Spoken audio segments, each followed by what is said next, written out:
ओम शांति।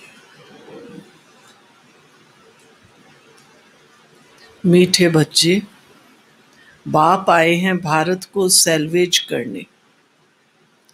तुम बच्चे इस समय बाप के मददगार बनते हो। भारत ही प्राचीन खंड है। प्रश्न: ऊंची मंजिल में रुकावट डालने वाली छोटी छोटी बातें कौन सी हैं? बाबा के तो हम बन जाते हैं, ज्ञान अच्छा लगता है, मगर अधिकतर छोटी छोटी बातों के कारण ऐसा प्रतीत होता है कि हम बाबा से, दैवी परिवार से दूर होते रहते हैं। छोटी छोटी बातें कौन सी हैं? बताओ। सुनो। ऊंची मंजिल में रुकावट डालने वाली, ज्ञान तो बहुत ऊंचा है, मंजिल भी बहुत ऊंची है। ऊंची मंजिल में रुकावट डालने वाली छोटी छोटी बातें कौन सी हैं? अगर जरा भी कोई शौक है, अनासक्त वृत्ति नहीं है, आसक्ति है, लोभ लालच आबश, अच्छा पहनने खाने में बुद्धि भटकती रहती है, तो ये बातें ऊंची मंजिल पर पहुंचने में रुकावट डालती हैं। इसलिए बाबा कहते, बच्चे बनवा में रहो। तुम्हें तो सब कुछ भूलना है, ये शरीर भी याद ना रहे। ओम शांति। बच्चों को ये समझाया है कि ये भारत ही अविनाशी खंड है और इसका असल नाम है ही भारत खंड। हिंदुस्तान नाम तो बाद में पड़ा है। भारत को कहा जाता है स्पिरिचुअल खंड, ये प्राचीन खंड है। नई दुनिया में जब भारत खंड था तो और कोई खंड थे नहीं। मुख्य है ही इस्लामी, बौद्धी और क्रिश्चियंस। अभी तो बहुत खंड हो गए हैं। भारत अविनाशी खंड है, उसको ही स्वर्ग, हेवन कहते हैं। नई दुनिया में नया खंड, एक भारत ही है। नई दुनिया रचने वाला है परम पिता परमात्मा, स्वर्ग का रचयिता हेवनली गॉड फादर। भारतवासी जानते हैं कि ये भारत अविनाशी खंड है। भारत स्वर्ग था। जब कोई मरता है तो कहते हैं स्वर्ग पधारा। समझते हैं स्वर्ग कहाँ? ऊपर में है। दिलवाड़ा मंदिर में भी वैकुंठ के चित्र छत में दिखाए हैं। ये किसकी बुद्धि में नहीं आता कि भारत ही हेवन था? अब नहीं है, अभी तो हेल है। तो ये भी अज्ञान ठहरा। ज्ञान और अज्ञान दो चीजें होती हैं। ज्ञान को कहा जाता है दिन और अज्ञान को रात। घोर सोझरा और घोर अंधियारा कहा जाता है। सोझरा माना राइज, अंधियारा माना फॉल, फॉल माना गिरना। मनुष्य सूर्य का फॉल, सनराइज देखने भी जाते हैं और फिर जब सूर्य छिपता है वो देखने भी जाते हैं। सनसेट, मनुष्य सूर्य का फॉल देखने के लिए सनसेट पर जाते हैं। अब वह तो है हद की बात। इसके लिए कहा जाता है ब्रह्मा का दिन और ब्रह्मा की रात। अब ब्रह्मा तो है प्रजापिता, तो जरूर प्रजा का पिता हुआ। ज्ञान अंजन सतगुरु दिया, अज्ञान अंधेर विनाश। ये बातें दुनिया में कोई भी नहीं समझते हैं।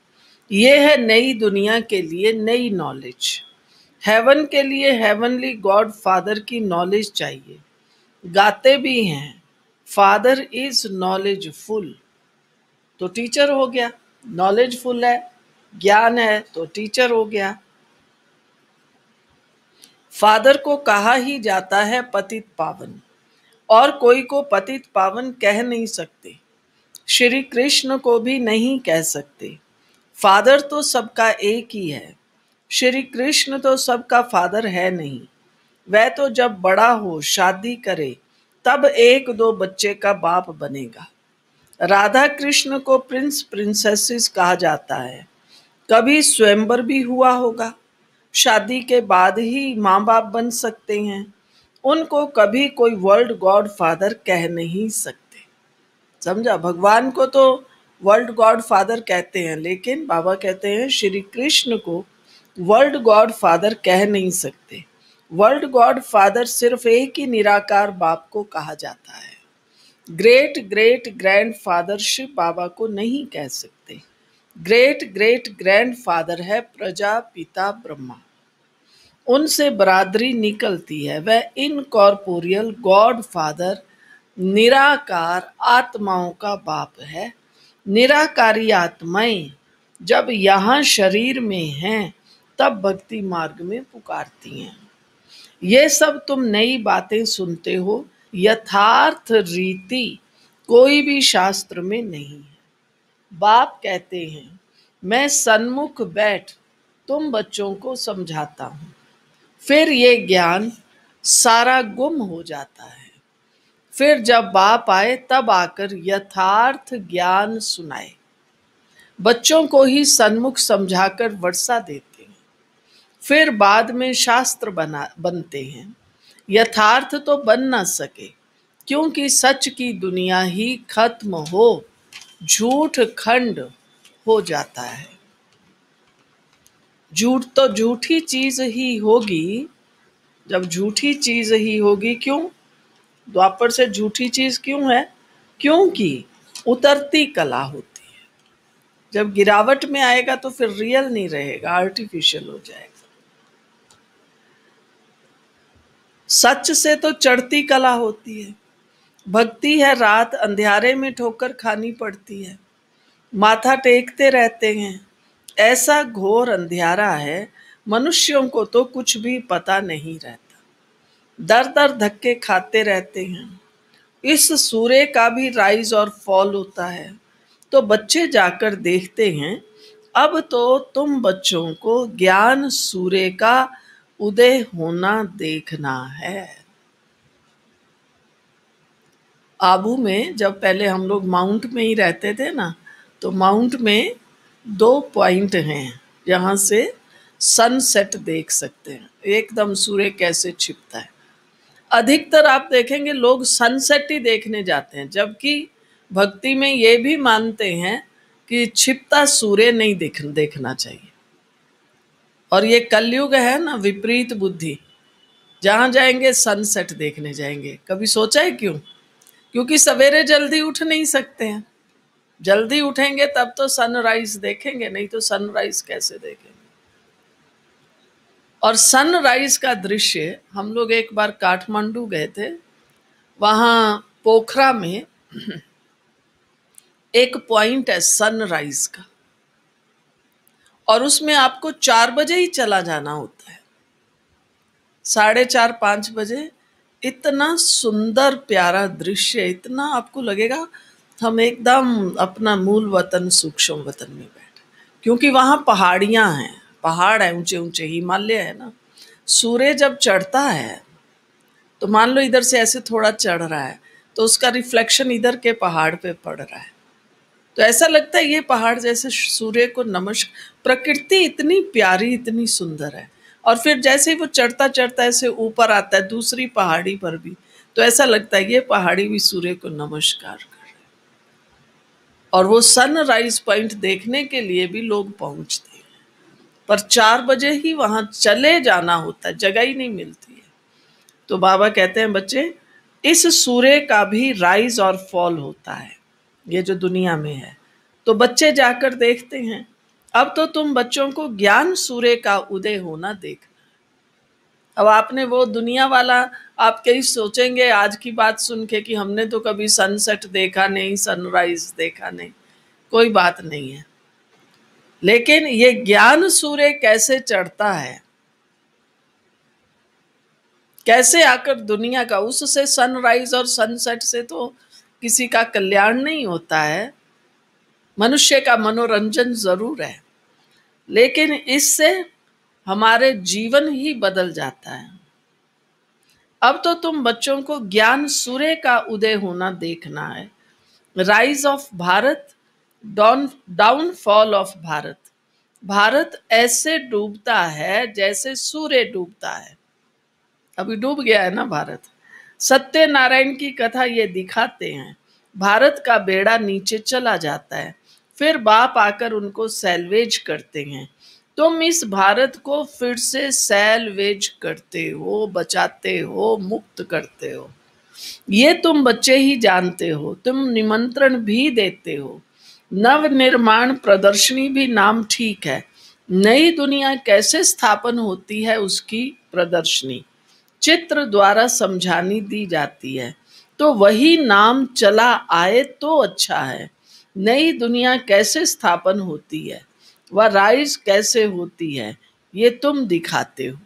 जरूर पुरानी दुनिया फॉल होती है, उसकी गिरावट होती है, तब दिखाते हैं राइज कैसे होता है। ये भी एक स्टोरी है। राज्य लेना और राज्य गंवाना। हम सत्युगी राज्य कैसे लेते हैं, कैसे मनुष्य से देवता बनते हैं। 5000 वर्ष पहले क्या था? कहेंगे सूर्य वंशियों का राज्य था, फिर चंद्रवंशी राज्य स्थापन हुआ। वह तो एक दो से राज्य लेते हैं, दिखाते हैं फलाने से राज्य लिया। वह कोई सीढ़ी नहीं समझते, ये तो बाप समझाते हैं। तुम गोल्डन एज से सिल्वर एज में आए, सीढ़ी उतरते आए। ये 84 जन्मों की सीढ़ी है। सीढ़ी उतरनी होती है और फिर चढ़नी भी होती है। डाउनफॉल का भी राज समझाना होता है। भारत का डाउनफॉल कितना समय, राइज कितना समय। फॉल एंड राइज ऑफ भारतवासी विचार सागर मंथन करना होता है। बाबा हमेशा ये कहाँ समझाएंगे हम डाउनफॉल और राइज ऑफ भारत? कौन से चित्र पर समझा सकते हैं? सीढ़ी के चित्र पर। कैसे सीढ़ी उतरते उतरते नीचे आते हैं, कैसे फिर सीढ़ी चढ़ते जाते। बाबा हमेशा कहता है बच्चे जाके सीढ़ी के चित्र के आगे बैठो, देखो हम कहाँ थे, फिर कहाँ पहुंच गए। गिरने में तो कितना समय लगा, 84 जन्म, 5000 वर्ष, और चढ़ने में 1 सेकंड। क्यों क्यों 1 सेकंड? क्यों 1 सेकंड? क्योंकि हमें ज्ञान और योग की लिफ्ट बाबा देते। चढ़ाई मुश्किल है ना, सीढ़ी चढ़ के आना हो तो कितना मुश्किल है, लेकिन लिफ्ट हो तो तुरंत ऊपर चढ़ जाएंगे। तो बाबा भी संगम युग पर आकर हम बच्चों को क्या करते हैं, ज्ञान और योग की क्या करते हैं, लिफ्ट देते हैं। लिफ्ट की गिफ्ट है। आपको ये लिफ्ट लगाने में खर्चा नहीं करना पड़ेगा। आपको अगर कहीं लिफ्ट लगवानी हो, कितना खर्चा हो जाता है भाई लिफ्ट लगाने में? 6 लाख। कितने मंजिल है? 4 मंजिल तक। ज्यादा ऊंचा जाना हो तो फिर और खर्चा होगा। तो आप देखो कितना खर्चा होता है उस लिफ्ट में। और ये ज्ञान योग की लिफ्ट में क्या खर्चा है? कोई खर्चा नहीं है, केवल अपने मन में पक्का करना है, क्या मुझे सुखी बनना है? पूछो, एक बार नहीं, अनेक बार पूछो, मुझे सुख शांति चाहिए। कौन सा सुख शांति चाहिए? ये दुनिया वाला, गाड़ी हो जाए, मकान हो जाए, ये वाला सुख चाहिए? ये सुख शांति नहीं चाहिए। हमें आत्मिक सुख शांति चाहिए।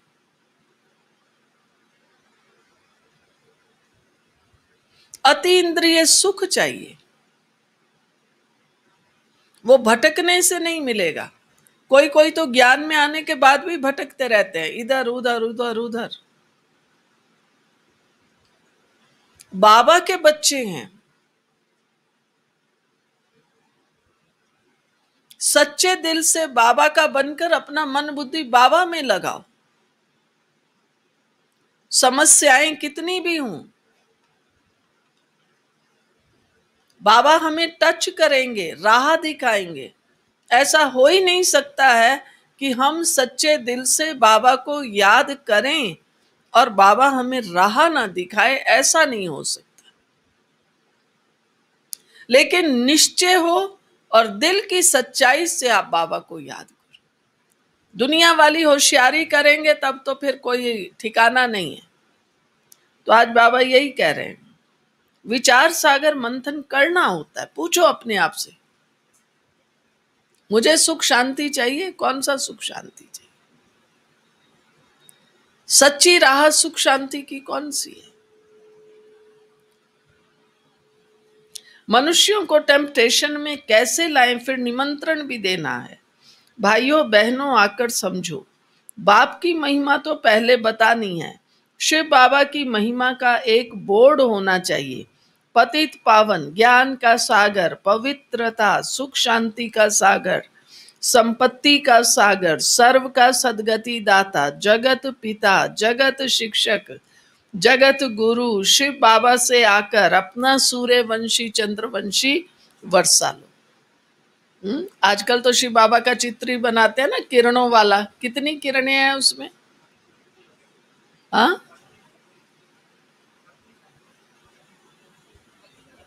कितनी है? 32 किरणें हैं।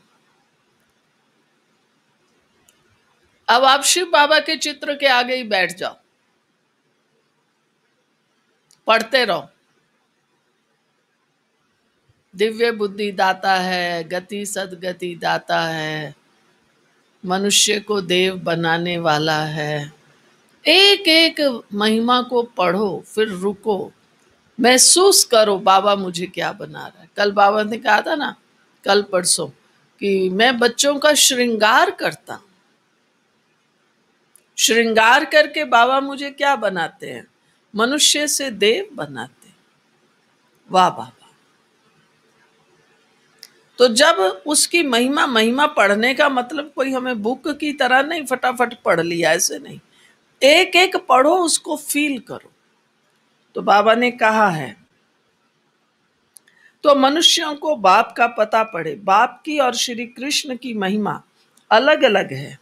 ये तुम बच्चों की बुद्धि में बैठा हुआ है। सर्विसेबल बच्चे जो हैं वह सारा दिन क्या करते हैं? दौड़ा दौड़ी करते हैं। अपनी लौकिक सर्विस होते भी छुट्टी ले सर्विस में लग जाते हैं। ये है ही ईश्वरीय गवर्नमेंट। खास बच्चियां अगर ऐसी सर्विस में लग जाएं तो बहुत नाम निकाल सकती हैं। सर्विसेबल बच्चों की पालना तो अच्छी रीति होती ही रहती है। कोई कोई सोचते हैं फिर हमारा क्या होगा, बुढ़ापे में क्या होगा। बाबा कहता है जो सेवा करते हैं तो उनकी तो पालना अपने आप ही होगी। क्यों नहीं होगी? जीवन किसको दिया है? सर्विसेबल बच्चों की पालना तो अच्छी रीति होती रहती है। क्यों? क्योंकि शिव बाबा का भंडारा भरपूर है। कहते हैं ना, शिव का भंडारा भरपूर, काल कंटक सब दूर। जिस भंडारे से खाया वह भंडारा भरपूर, काल कंटक दूर। तुम हो कौन? शिववंशी। अब बाबा वरदान भी देता है, साथ साथ कैसे होगा वो विधि भी सिखाता है।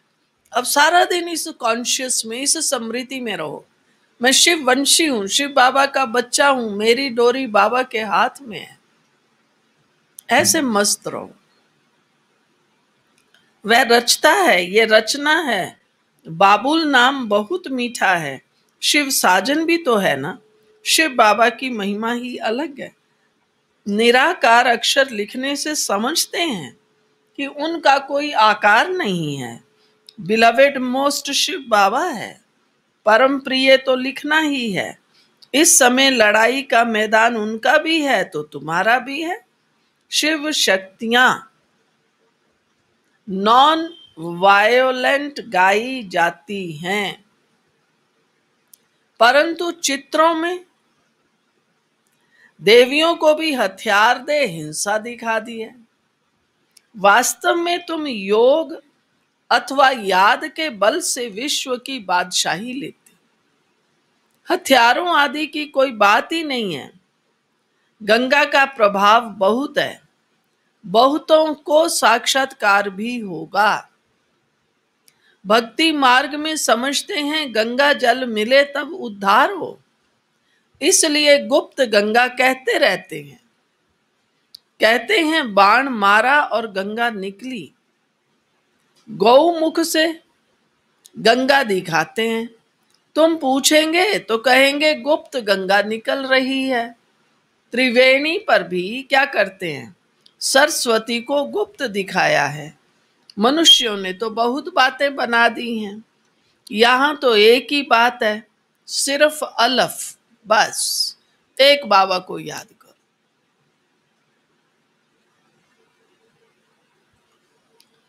अल्लाह आकर क्या करते हैं, अल्लाह आकर बहिष्ट स्थापन करते हैं, खुदा हेवन स्थापन करते हैं, ईश्वर स्वर्ग स्थापन करते हैं। वास्तव में ईश्वर तो एक है, ये तो अपनी अपनी भाषा में भिन्न भिन्न नाम रख दिए हैं, परंतु ये समझते हैं कि अल्लाह से जरूर स्वर्ग की बादशाही मिलेगी। यहां तो बाप कहते हैं, क्या कहते हैं, पहले बाबा ने भक्ति की बातें सुना दी, यहां तो बाप कहते हैं, क्या कहते हैं, मन मना भव। अपने मन को क्या करो, मेरे में लगा दो। बाप को याद करने से क्या होगा, वर्षा जरूर याद आएगा। भगवान को याद करेंगे तो भगवान से हमें क्या मिलने वाला है वो भी तो याद आएगा ना। रचता की रचना है ही स्वर्ग। ऐसे थोड़ी ही कहेंगे कि राम ने नरक रचा। भारतवासियों को ये पता ही नहीं है कि निराकार रचता कौन है। तुम जानते हो कि नरक का रचता रावण है, जिसको जलाते हैं। रावण राज्य में भक्ति मार्ग का सैपलिंग कितना बड़ा है। रावण का रूप भी बड़ा भयंकर बनाया है। बोलते भी हैं कि रावण हमारा दुश्मन है। बाप ने अर्थ समझाया है। पेशगीर बड़ा है तो रावण का शरीर भी बड़ा बनाते। विस्तार, पेशगीर माना विस्तार। शिव बाबा तो बिंदी है, परंतु चित्र बड़ा बना दिया है। नहीं तो बिंदी की पूजा कैसे होगी, पुजारी तो बनना है ना। आत्मा के लिए कहते हैं, क्या कहते हैं, भ्रिकुटी के बीच चमकता है अजब सितारा। फिर कहते हैं आत्मा सो परमात्मा। तो फिर 1000 सूर्य से ज्यादा तेज कैसे होगा। आत्मा का वर्णन तो करते हैं लेकिन समझते नहीं है। क्या कहा बाबा ने, आप समझते हैं, क्या समझते हो बताओ तो। ये बाबा का क्या भाव है, आत्मा का वर्णन करते हैं, समझते कुछ भी नहीं है। आप क्या समझते हो जरा बताना, बोलो कोई भी हाथ उठा के। समझना माना उसको महसूस करना, फील करना, रियलाइज करना। अगर हम भी भक्तों की तरह कहते रहे हम सब आत्मा हैं, आत्मा को दुख नहीं देना चाहिए, अरे भाई हर आत्मा का अपना अपना हिसाब किताब है, अपना अपना पार्ट है? लेकिन व्यवहार में आएंगे तो तू मैं। प्रैक्टिकल में मैं आत्मा हूं। आत्मा के नाते हम भाई भाई हैं। देखो कर्म करते हुए हमारी ये भावना रहती है हम एक बाबा के बच्चे हैं, या कर्म करते हुए हमें देह का संबंध, ये बेटा है, ये बेटी है, ये फलाना है, ये फलाना है। आपका कितना भी करीबी हो, नियर एंड डियर हो, उसको इसी भावना से देखो, ये आत्मा है, मैं भी आत्मा हूं।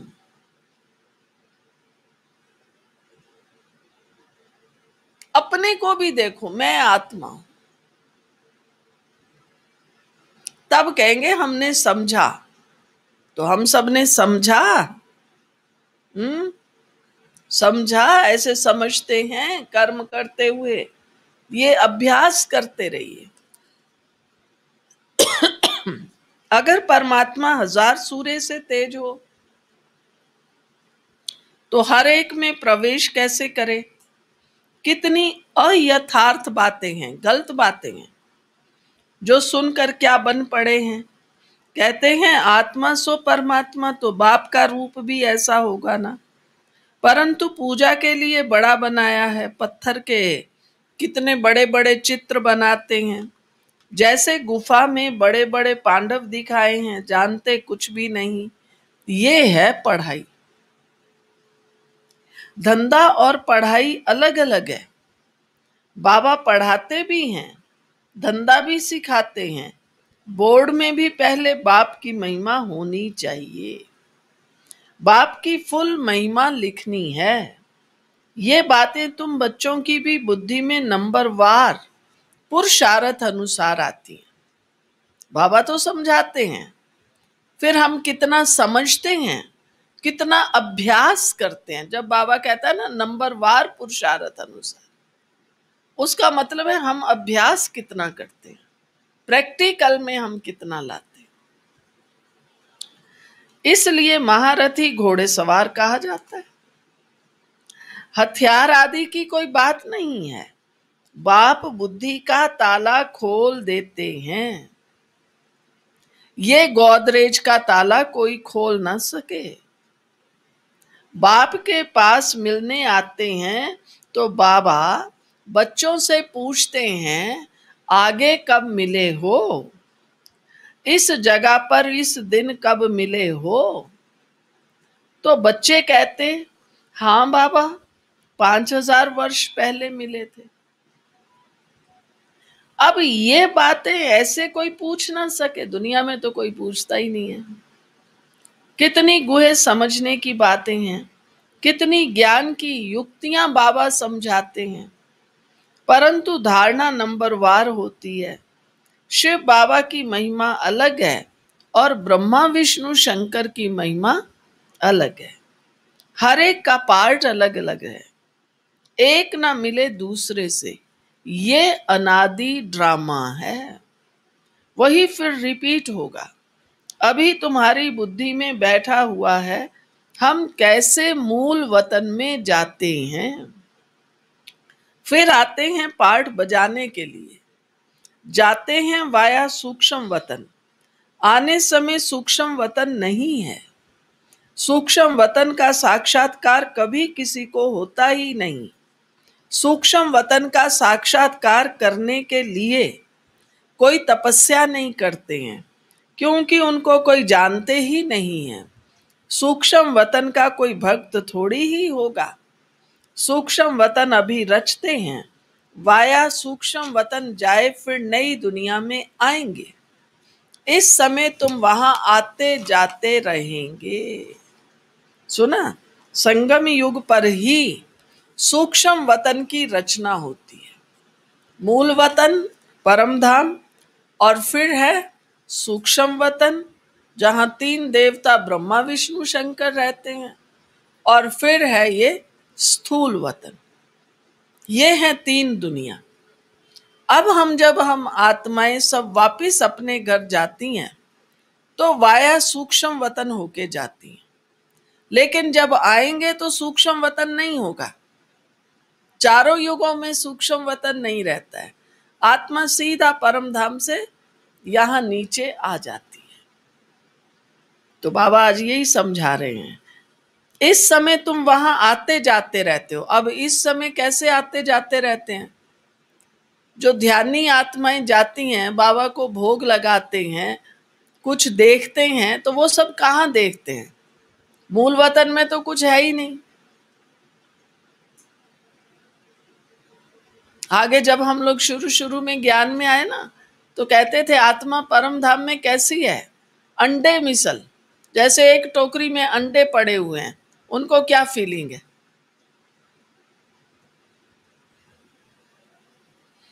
आप देखिए आत्मा भी कैसी होगी। हम सब आत्माएं वहां बैठे हैं परम धाम में, एकदम पॉइंट ऑफ लाइट, बस पॉइंट पॉइंट पॉइंट। अब वहां क्या फीलिंग है? क्योंकि हम एक दूसरे को पहचानते भी तो नहीं ना। पहचान तो किससे है? जब ये देह 5 तत्वों का पुतला है, अगर इसको हटा दिया जाए तो आत्मा में भी बिंदी, आप भी, आप भी, आप भी, कौन किसको पहचानेगा? कोई नहीं पहचान। लेकिन अब मैं इसको महसूस कहां तक करती हूं? तो परम धाम में तो एकदम नो एक्टिविटी, एकदम साइलेंस है। और सूक्ष्म वतन में बाबा कई बार कहते हैं, बच्चे वहां है मूवी। मूवी माना हलचल तो है थोड़ी, चलते फिरते ये सब दिखाई देंगे, लेकिन आवाज नहीं है। वो मूवी, ये टॉकी। तो अभी जो आत्माएं जाती हैं, बाबा को भोग लगाती हैं, तो कहाँ लगाते हैं? सूक्ष्म वतन में।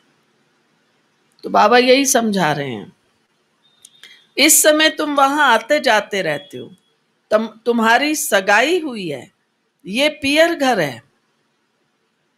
कौन सा पियर घर है? ये संगम युग, पूरा संगम युग हमारा पियर घर है, क्योंकि बाबा आया हुआ है ना, बाप के घर में है। विष्णु को पिता नहीं कहेंगे, वह है ससुर घर, सतयुग। जब कन्या ससुर घर जाती है तो पुराने कपड़े सब छोड़ जाती है।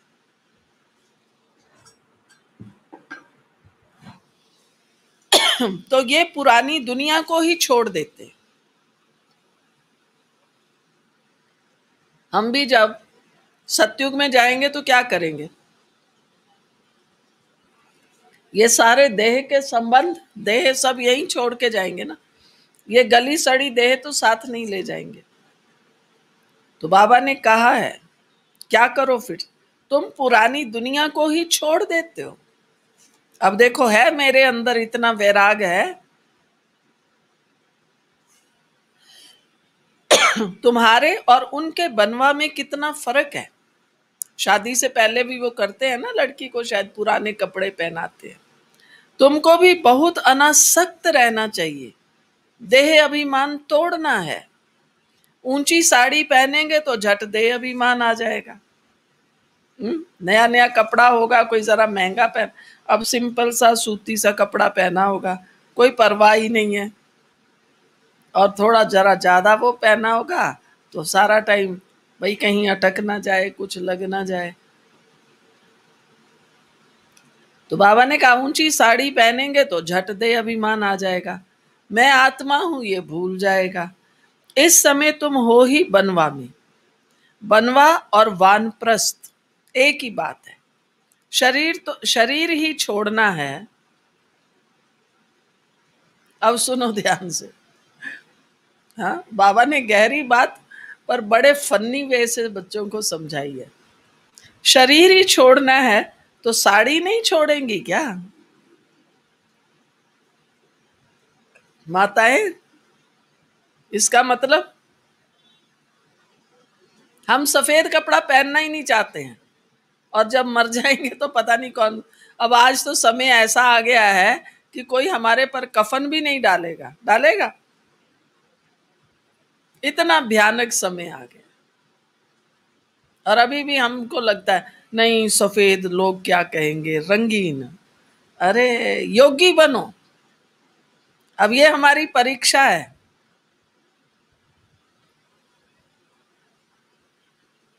कोई कोई कहते नहीं बहन जी हमारे समाज में, अरे सब समाजों में यही समझा जाता है, लेकिन मैं तो योगी हूं, मेरी ये यूनिफॉर्म है सफेद।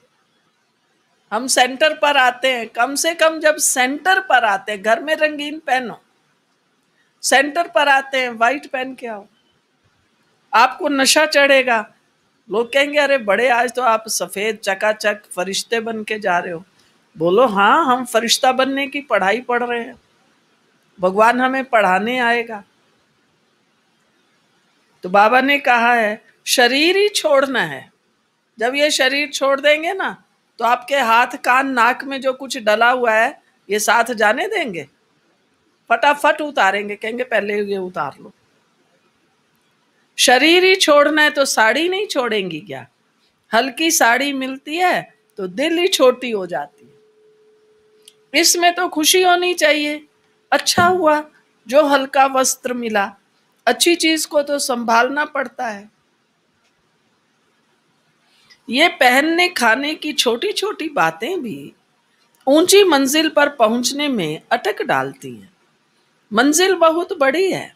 कथा में भी सुनाते हैं ना कि पति को कहा ये लाठी भी छोड़ दो।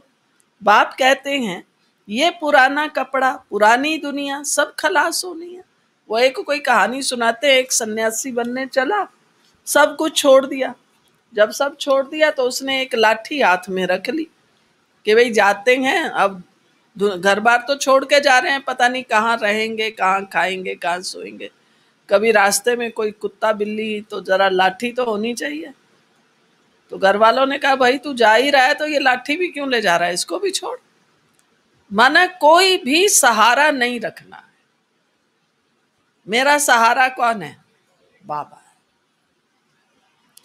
ये लाठी भी छोड़ दो। बाप कहते हैं ये पुराना कपड़ा, पुरानी दुनिया, सब खलास होनी है। इसलिए इस सारी दुनिया से बुद्धि योग तोड़ना है। इसको बेहद का सन्यास कहा जाता है। सन्यासियों ने तो हद का सन्यास किया, अब तो फिर वह अंदर आ गए हैं। आगे तो उन्होंने बहुत ताकत थी। उतरने वालों की महिमा क्या हो सकती है? नई नई आत्माएं भी पिछाड़ी तक आती रहेंगी पार्ट बजाने, उनमें क्या ताकत होगी? तुम तो पूरे 84 जन्म लेते हो। ये सब समझने के लिए कितनी अच्छी बुद्धि चाहिए। सर्विसेबल बच्चे सर्विस में उछलते रहेंगे। ज्ञान सागर के बच्चे ऐसे भाषण करें जैसे बाबा उछलता है। इसमें फंक नहीं होना है। अच्छा, मीठे मीठे सिकिल दे बच्चों प्रति माता पिता बाप दादा का याद, प्यार, गुड मॉर्निंग, रूहानी बाप की रूहानी बच्चों को नमस्ते।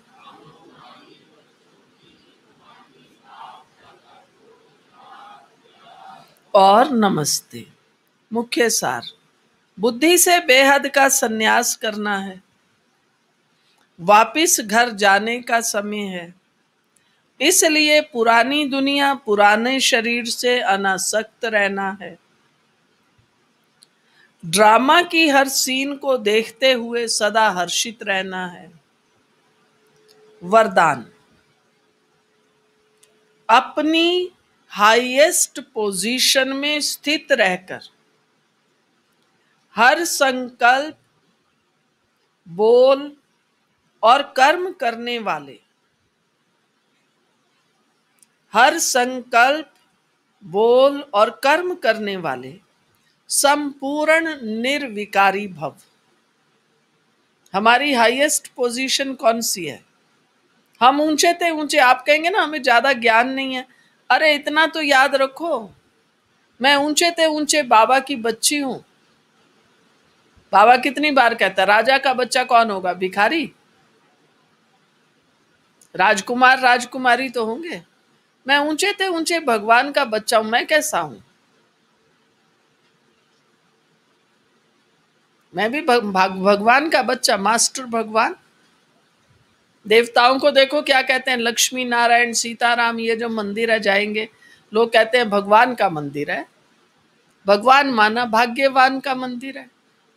मैं ऊंचे ते ऊंचे बाबा की बच्ची हूं, मैं भाग्यवान, चढ़ाओ नशा। सारा दिन याद करो, इस खुशी में रहो। संपूर्ण निर्विकारी अर्थात किसी भी परसेंट में कोई भी विकार तरफ आकर्षण ना जाए, कभी उनके वशीभूत ना हो। हाईएस्ट पोजीशन वाली आत्माएं कोई साधारण संकल्प भी नहीं कर सकती। ऊंचे ते ऊंचा बनना माना फिर क्या,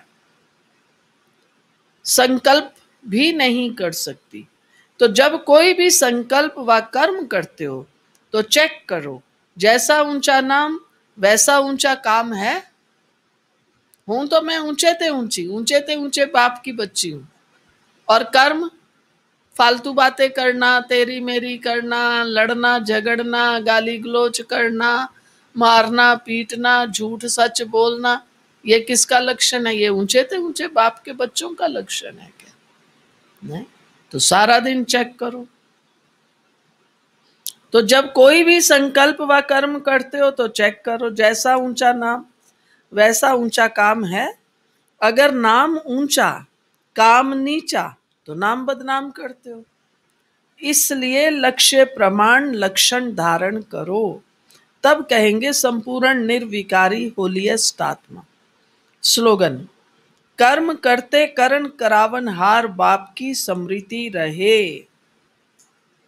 कर्म करते किसकी स्मृति रहे?